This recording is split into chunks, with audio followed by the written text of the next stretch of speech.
All right, everybody, it's your Uncle Ed again. Today, we're going to change gears yet once again. Normally, I'm talking about financial wellness. I'm talking about all kinds of stuff about the economy, interest rates, mortgages, tariffs, all that kind of stuff, right? But today, we're going to switch gears and we're going to talk about your physical health because that health is wealth, right? So it's important that you're always taking care of yourself because if you don't take care of yourself, you can't take care of other people like your family and all your other loved ones. So today I have a special guest, Madeline Hatch. She's a personal trainer. So we're going to talk a little bit about what are the things that we could be doing. It doesn't have to be, by the way, something astronomical. You don't have to be a bodybuilder. You don't have to go to the gym at 4 in the morning and lift 150-pound dumbbells. It's not that way.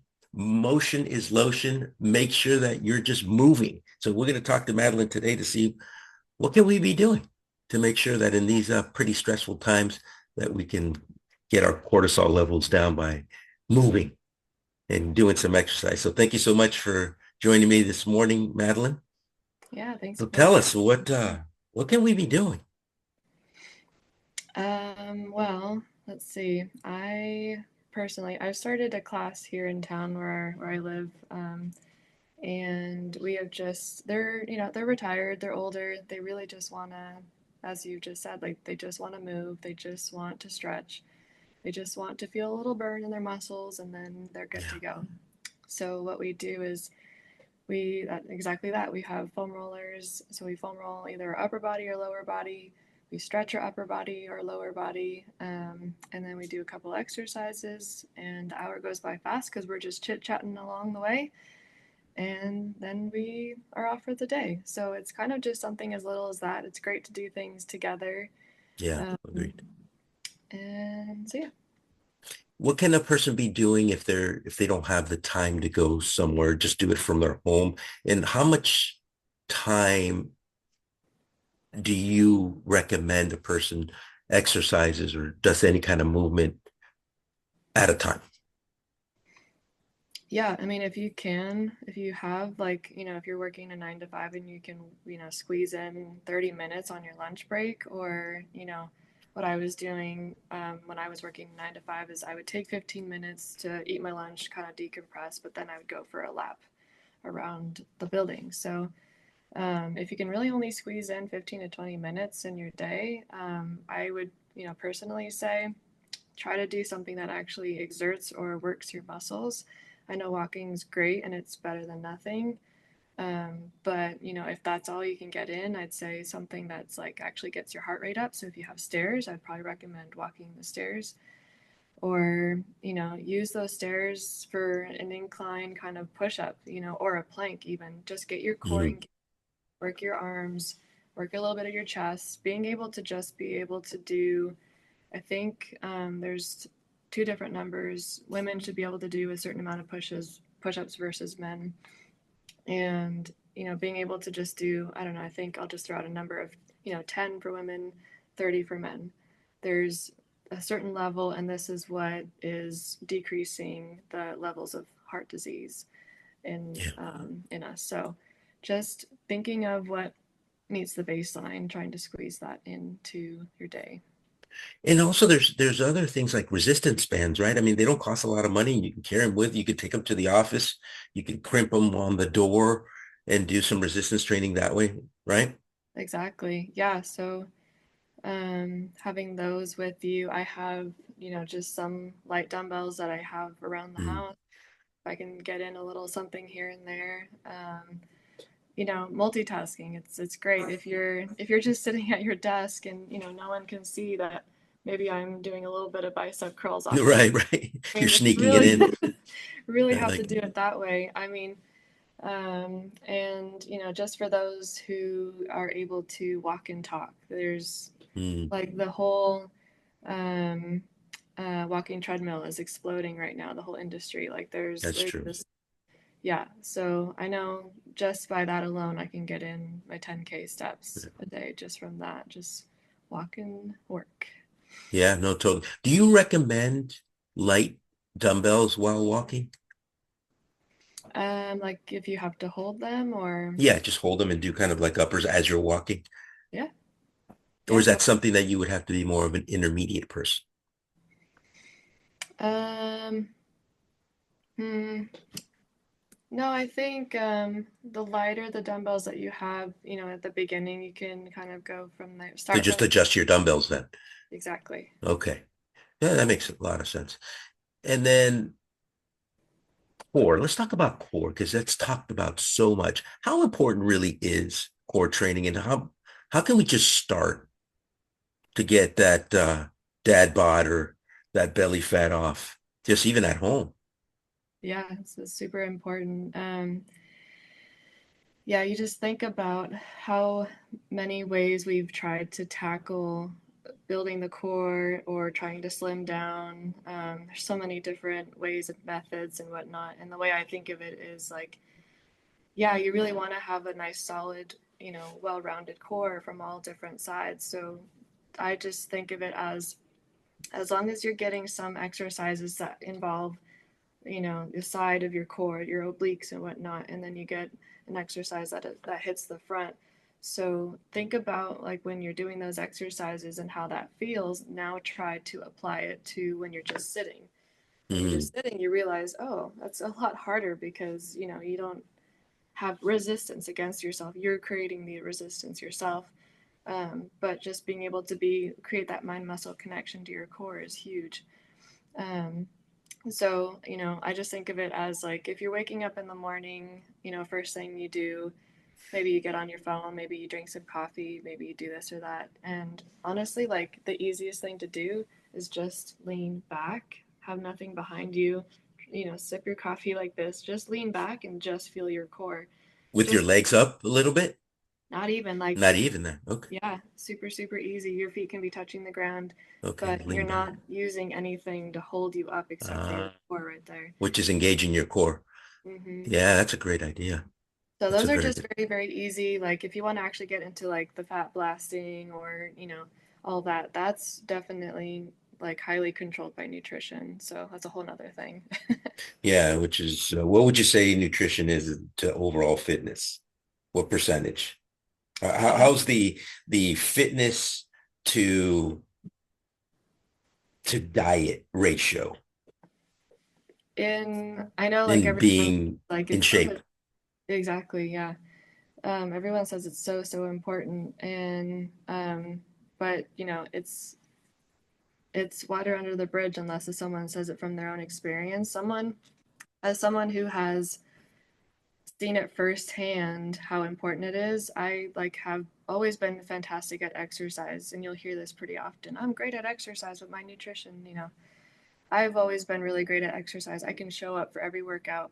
But until I did my third bodybuilding show where I actually hired a coach and she put me through a real deficit and I lost like Mm, pounds, then I had a six pack and then I could actually see my muscles and everything. So in 4 months. So, what I was able to do in 10 years of just building muscle, which is great, um, then I was able to lose the 20 pounds in about 4 months, wow.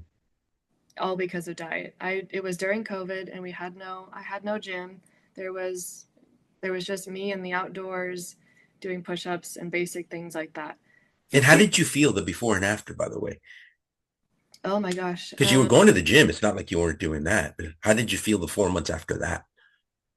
Yeah. So um, before that, I felt like, well, let's see, like there's an emotional aspect and then there's a physical aspect. Like Yeah. emotionally, I just felt kind of lost, I guess, lost and just kind of naive.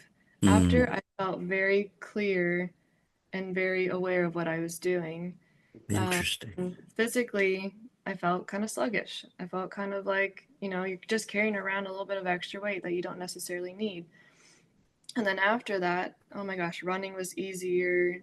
Just existing pretty much was a lot easier. Um, and so yeah, that's kind of So even just a few pounds of extra belly fat that maybe a lot of people would just kind of discount makes a huge difference even in your mood, right? oh yeah, yeah, definitely. And Wow. um, a lot of like the thing that that gets kind of thrown around a lot is that, we have all this extra body fat on our bellies or legs or whatnot, and um, there is obviously some truth to, like, we need some of it, right? Some of it is what's keeping us alive and whatnot, but Sure. we are in kind of an epidemic where, okay, well, now we're on the side of the scale where it is a little bit too much, and so we're just trying to find, well, obviously I don't want to be so skinny and, lean that I'm on my deathbed, but I want to be like right here where it's still comfortable, still sustainable, Right. still doable. And Sustainable. That's the key. yeah, Yeah. What so difference, because you went through this too personally, the difference between having and not having a personal trainer. Tell me a little bit about that. yeah, that's a great question. So like I mentioned, I did 3 bodybuilding shows so far, 22 in 2018, and then my third one in 21.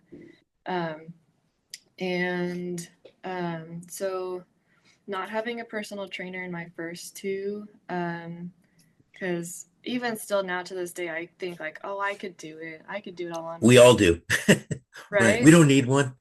Yeah, exactly. And it goes for so much. Like, and I proved myself wrong. I could not do it. I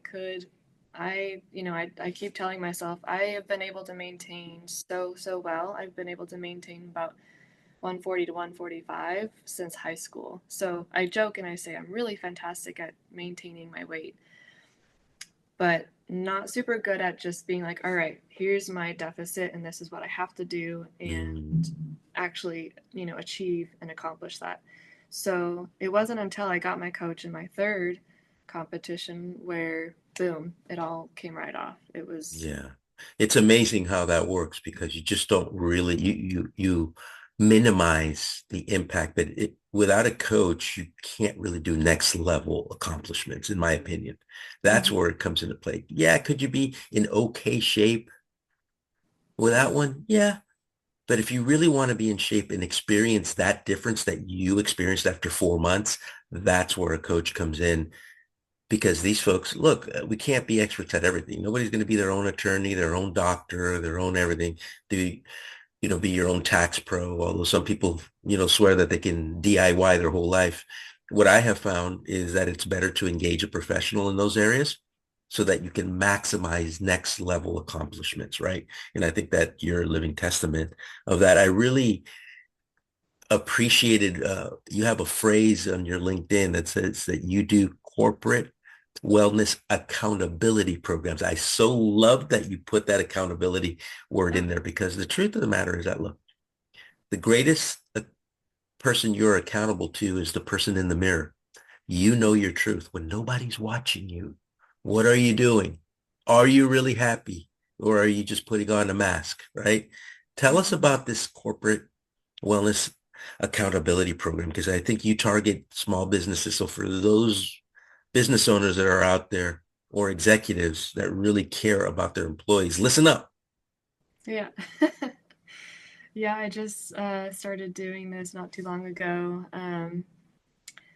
Yeah, it kind of hit me when I was working my 9 to 5. I was in telecommunications, um, and it makes sense, right? It's you see the people bringing the food into the kitchen. You see all the holidays. There's something sweet on the table. There's so many temptations to um, just indulge all the time Yeah, and then you're yeah, sedentary on top of that. So it really it really adds up after a while if we're not thinking about it so much. So it became my mission.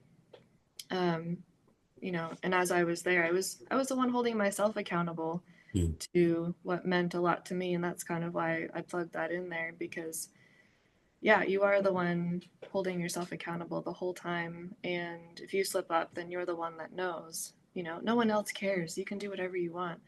But, you're the one that knows that you slipped a little bit of candy here or you ate 10 right. that day Or or the whatever. ice cream or cake or whatever.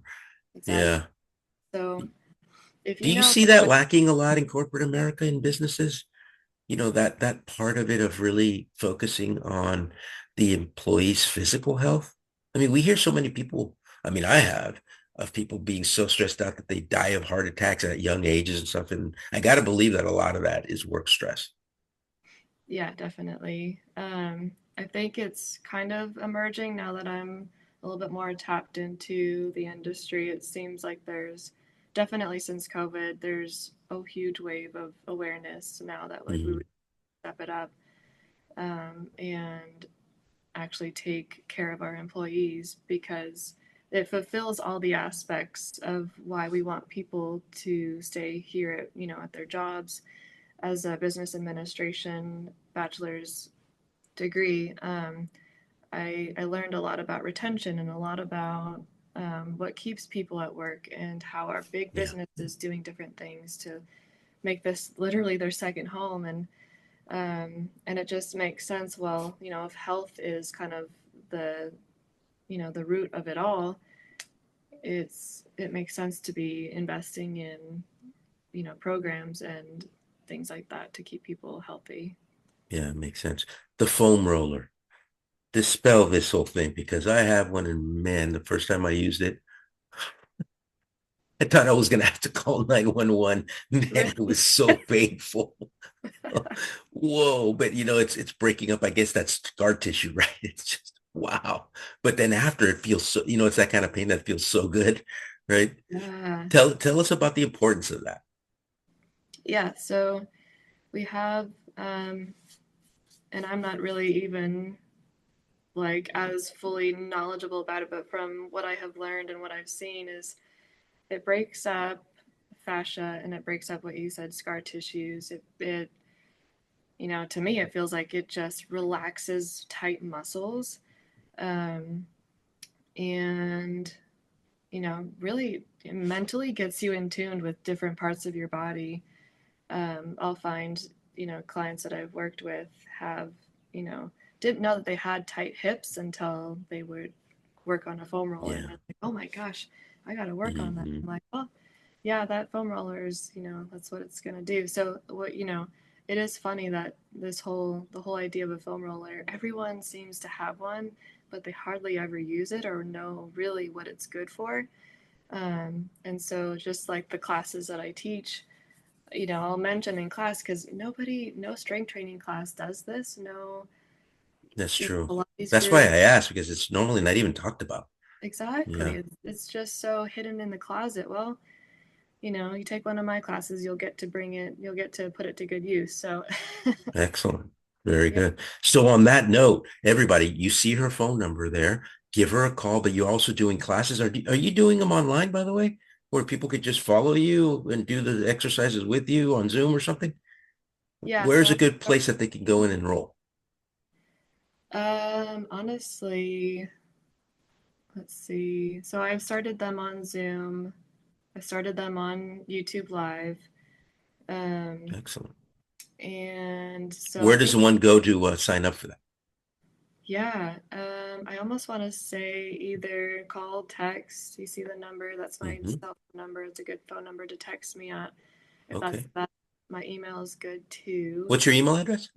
Yeah, so it's my first and last name, 902 at gmail.com. So Madeline Hatch 902 at gmail.com. Well, there you go, folks. You heard it here first. Give her a text, send her a text, or send her an email. Get enrolled. Start small. It doesn't have to be anything monumental. Start small and then slowly, right, work your way up.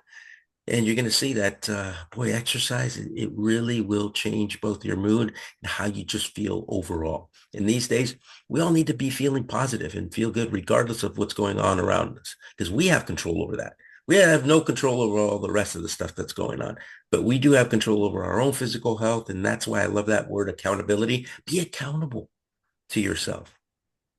Take action, even if it's just small little steps. If you read 10 pages a day of a book, you know how many books you're going to read a year? So stop putting it off. Just put action. I'm a big believer in the hustle. I'm a big believer in just taking action, even when nobody else is. Thank you so much, Madeline, again, for showing up and giving us those great tips. Again, folks, you know where to get a hold of her. Get a hold of her now. Have a great day. Thank you.